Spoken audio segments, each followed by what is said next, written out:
Hello friends, welcome to get more info YouTube channel. केंद्रीय स्तर की permanent government job vacancy notification 2026 का latest notification हम cover कर रहे हैं। केंद्रीय स्तर की सरकारी नौकरी है, स्थायी नौकरी है, ऑल इंडिया कैंडिडेट के लिए मेल फीमेल सभी कैंडिडेट एलिजिबल रहेंगे।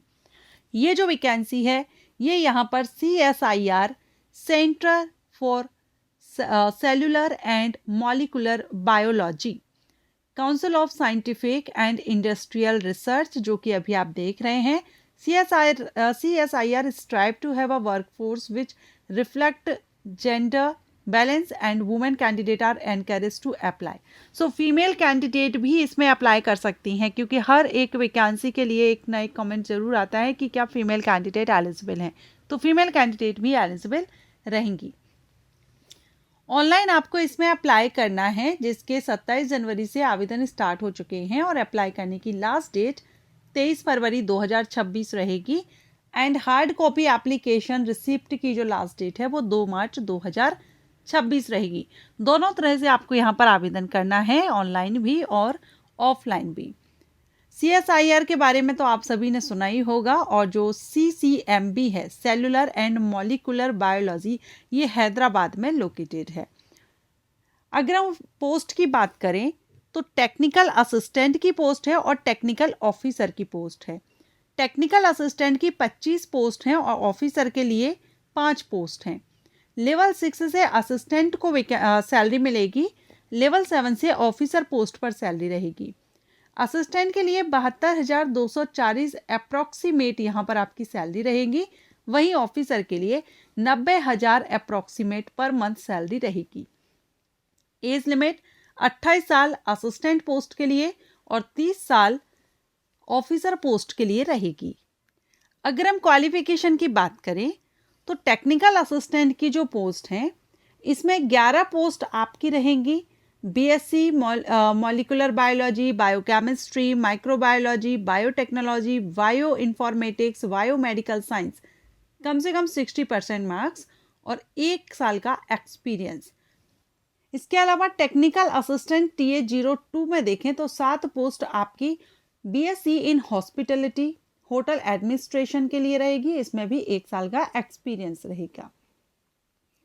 टेक्निकल असिस्टेंट 3 के लिए 1 पोस्ट है, जिसमें molecular biology, chemistry, microbiology, biotech, bio informatics, biomedical science वाले स्टूडेंट एलिजिबल रहेंगे 1 साल का एक्सपीरियंस के साथ।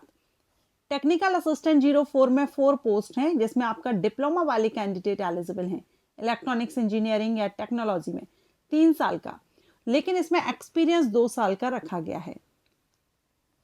एंड टेक्निकल असिस्टेंट 05 में 2 पोस्ट रखी गई हैं और ये कंप्यूटर साइंस और इंजीनियरिंग या टेक्नोलॉजी के लिए रखी गई हैं, डिप्लोमा होल्डर्स। डिप्लोमा के साथ में 3 साल के ड्यूरेशन का होना चाहिए और 2 ईयर का एक्सपीरियंस। टेक्निकल ऑफिसर के लिए जो पोस्ट है इसमें MSc कैंडिडेट एलिजिबल हैं और इसमें आपका एक्सपीरियंस नहीं मांगा गया है। ऑफिसर पद के लिए यहाँ एक्सपीरियंस मेंशन नहीं है।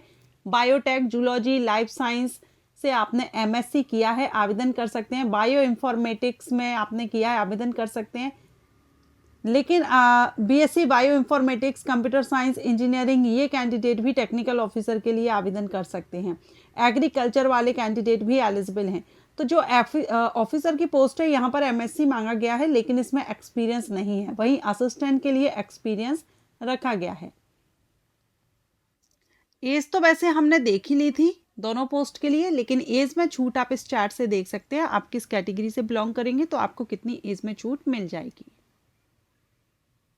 सिलेक्शन की अगर हम बात करें तो टेक्निकल असिस्टेंट के लिए जो कमेटी है वो कैंडिडेट को शॉर्टलिस्ट करेगी और शॉर्टलिस्टेड कैंडिडेट को ट्रेड टेस्ट के लिए जाना होगा। Those who qualify in the trade test will be invited for a competitive written examination paper for 2nd and 3rd। So पहले ट्रेड टेस्ट होगा और उसके बाद फिर आपका रिटन टेस्ट होगा।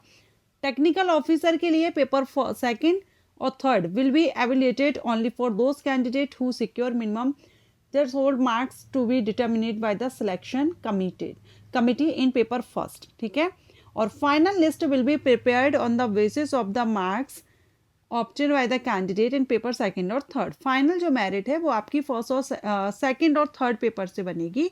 पेपर फर्स्ट आपका क्वालिफाइंग नेचर का रहेगा। अब आप यहाँ पर देख सकते हैं कि आपका जैसे 3 घंटे का पेपर होगा, 200 प्रश्न पूछे जाएंगे, एमसीक्यूज टाइप्स क्वेश्चन रहेगा, क्या स्टैंडर्ड रहेगा वो आप नोटिफिकेशन में यहाँ चेक कर सकते हैं। पेपर फर्स्ट आपका ये रहेगा, मेंटल एबिलिटी का है, ये आपका यहाँ पर रिटन एग्जामिनेशन का दिया गया है सेकेंड स्टेज का, ठीक है। इसमें पेपर फर्स्ट आपका मेंटल एबिलिटी है, पेपर सेकंड में आपका जनरल अवेयरनेस और इंग्लिश लैंग्वेज है, और पेपर थर्ड आपका कंसर्न सब्जेक्ट का रहेगा, जो भी आपका सब्जेक्ट है। अप्लाई आपको ऑनलाइन करना है और hard copy of online application ये भी आपको यहाँ पर सेंड करनी है। दोनों तरह से आपको अप्लाई करना है। अप्लाई करने की लास्ट डेट 23 फरवरी 2026 है। ये इसकी ऑफिशियल वेबसाइट है, इस वेबसाइट से आप सेंड कर सकते हैं। एप्लीकेशन फ़ीस यहाँ पर 500 रुपये रहेगी अनरिजर्व कैंडिडेट के लिए, आप यहाँ देख सकते हैं 500 रुपीज़। लेकिन अगर आप women, SC ST PWD ex serviceman candidate हैं तो फीस माफ़ है। अनरिजर्व्ड OBC NCL और EWS के लिए 500 रुपये एप्लीकेशन फ़ीस पे करनी होगी। तो जो भी कैंडिडेट, क्योंकि एक्सपीरियंस होल्डर के लिए भी वैकेंसी है BSc के बेस पर, और जो MSc किए हैं उनके लिए एक्सपीरियंस नहीं मांगा गया है, तो अच्छी अपॉर्चुनिटी है, परमानेंट जॉब है। जो भी आवेदन करना चाहे एक बार वेबसाइट पर जाकर के नोटिफिकेशन डाउनलोड करके केयरफुली रीड कीजिएगा। Thank you.